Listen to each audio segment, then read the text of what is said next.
مولا کہتے ہیں کہ تم نے یہ چڑیاں دیکھی ہیں، چھوٹی چھوٹی چڑیاں، آپ نے دیکھا صبح صبح چہچہاتی ہیں فجر کے وقت اور طلوع آفتاب پہ خاموش ہو جاتی ہیں. میں نے بہت زیادہ اس پہ غور کیا اور کئی مرتبہ اگر میں جاتا ہوں نا تو لوگوں کے کیلنڈرز ہوتے ہیں، نماز کے ٹائم ٹیبل ہوتے ہیں، اگر اختلافی ہوں تو میں اس کو نہیں فالو کرتا، چڑیوں کو فالو کر لیتا ہوں. ممکن ہی نہیں ہے صبح صادق سے پہلے بولنے لگے اور طلوع آفتاب کے بعد بولتی رہے. شروع ہی صبح صادق پہ اول فجر سے شروع کرتی ہے. پتہ نہیں لوگ ہے یا نہیں ہے، پتہ نہیں لوگ ہیں یا نہیں ہے. انسان غلطی کر جاتا ہے، یہ چڑیاں غلطی نہیں کرتی. اب مولا فرماتے ہیں کہ بھئی کسی نے سوال کیا تھا، کچھ پوچھا کہ یا علی یہ اتنی عبادت کیوں؟ کہ تم نے چڑیوں کو نہیں دیکھا؟ رات میں آندھی چلتی ہے، طوفان آتا ہے، ان کے گھونسلے تنکوں کے ہوتے ہیں، اڑ جاتے ہیں اسی آندھی طوفان سے، گھونسلے ٹوٹ جاتے ہیں، تنکے اڑ جاتے ہیں، اور جانتی ہیں آندھی اللہ نے چلائی تھی، لیکن فجر پہ کبھی یہ نہیں کہتی اب کیوں تیری عبادت کروں، اب کیوں تیری عبادت کروں، رات تو نے میرا گھر تو گرا دیا. مولا کہتے ہیں رات میں ابھی تازہ تازہ گھر اجڑا ہوتا ہے، صبح صادق ہوتے ہی تسبیح پھر شروع کر دیتی ہے، کہتی ہے تمام تعریف اس خدا کی، کہ پھر دوبارہ ہم شروع کر دیتی ہے، شکوہ نہیں کرتی. اللہ اکبر. مولا کہتے ہیں جانور ہوتے ہوئے، پرندہ ہوتے ہوئے شکوہ نہیں کرتی، فوراً تسبیح شروع کر دیتی ہے. کہا کہ مولا مختلف جانوروں کی آپ نے نشانیاں بتائیں. کہا بھئی مجھے کتے کی ایک صفت بڑی پسند ہے، اور سے سنیے گا، مولا علی کا جملہ نہ ہو تو میں کبھی نہ پیش کرتا. مولا نے کہا مجھے کتے کی ایک صفت بہت پسند ہے. مولا کیا؟ کہ اس کا مالک مار مار کے اس کا برا حال کر دیتا،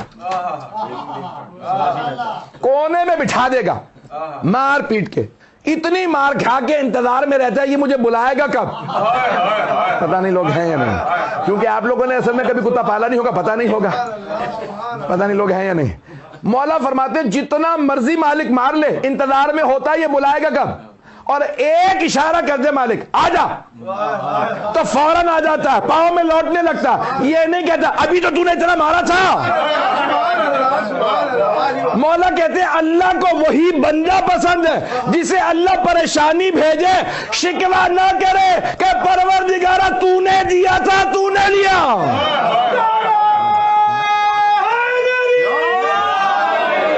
ایران کے ایک بہت بڑے آیت اللہ کہنے لگے کہ میں کہیں جا رہا تھا دوسرے شہر، گاڑی میں اپنی، ڈرائیور جو گاڑی چلا رہا تھا، انہوں نے اپنی کتاب میں کسی جگہ پہ لکھا یا ظاہراً ان کی تقریر میں نے سنا، تو کہنے لگے کہ میں سفر میں تھا تو میں نے ڈرائیور سے کہا ابھی گاڑی روکو.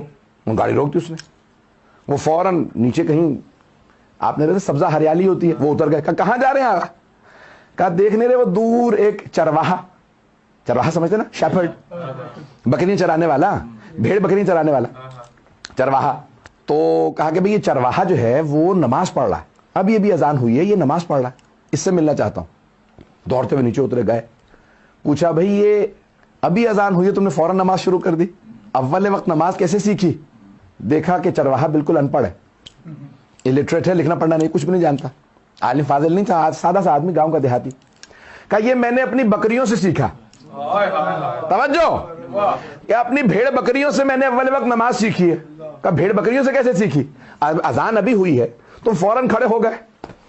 اب ہمیں تو لوگ کیا کچھ ٹائٹل دیتے ہیں، تو میں تو ابھی موٹر وے پہ سفر کر رہا تھا، تمہیں دیکھ کے فوراً گاڑی رکوائی. کیسے اس سخت گرمی کے اندر تم یہاں کھڑے نماز پڑھ رہے ہو؟ کہا آغا جب رات ہوتی ہے نا، شام ہو جاتی ہے، تو میں ایک آواز دیتا ہوں، سیٹی بجاتا ہوں، میری بھیڑ بکریوں کو پہچان ہے یہ مالک ہے. میری ایک آواز پہ ساری بھیڑ بکریاں آ جاتی ہیں، کوئی یہ نہیں کہتی ارے آج تو میں نے گھاس نہیں چرا، کوئی یہ نہیں کہتے میں نے تو پانی پوری طرح نہیں پیا تھا، میں تو آج بیمار تھی. کیا ساری بھیڑ بکریاں ایک میری آواز پہ آ جاتی ہیں؟ ارے یہ جانور مجھ ناقص کی ایک آواز پہ آ جائیں، اور خالق ہے حی علی الصلاۃ.